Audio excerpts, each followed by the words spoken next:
कोटवारों का जो आक्रोश है वो इसलिए है क्योंकि आज 15 दिन हो गया हमारे देवकर तहसील कोटवार साथी आंदोलन पर बैठे हैं। कलेक्टर साहब को हमने निवेदन किया गया तक वहाँ फर्जी तरीके से जो नियुक्ति हुई है उस आदेश को निरस्त कर दीजिए, और यदि कोटवारी नियुक्ति के लिए आपको किसी प्रक्रिया में जाना है तो उसको नए सिरे से एक निष्पक्ष भाव से प्रक्रिया को शुरू करिए, परंतु आज तक उसकी सुनवाई नहीं हुई है।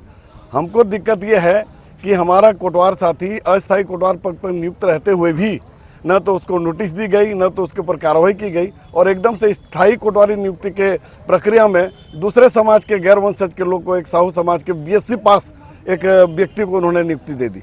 यही हमारा आक्रोश है कि इस प्रकार के हमारे कोटवार के साथ क्यों अन्याय किया जा रहा है। तहसीलदार साहब को कोटवारी नियुक्ति का पावर है, पर वो अपने आप को आजकल भगवान समझने लगे हैं और एकदम भ्रष्टाचार में लिप्त हैं और राजनीतिक दबाव में आकर के कुछ भी मनमानी कर रहे हैं, तो यह बर्दाश्त नहीं करेंगे।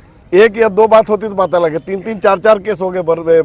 बाकी प्रदेश में कहीं दूसरे जिलों से इस प्रकार शिकायत नहीं मिल रही है, इसी जिले से क्यों ऐसी शिकायत मिल रही है।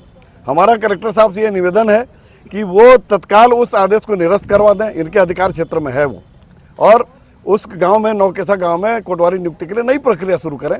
यदि हमारे उस परिवार में कोई योग्य व्यक्ति पाया जाता है तो प्रथम प्राथमिकता जो बुरा संहिता में जो प्रावधान है उसके तहत उसको नियुक्ति दें।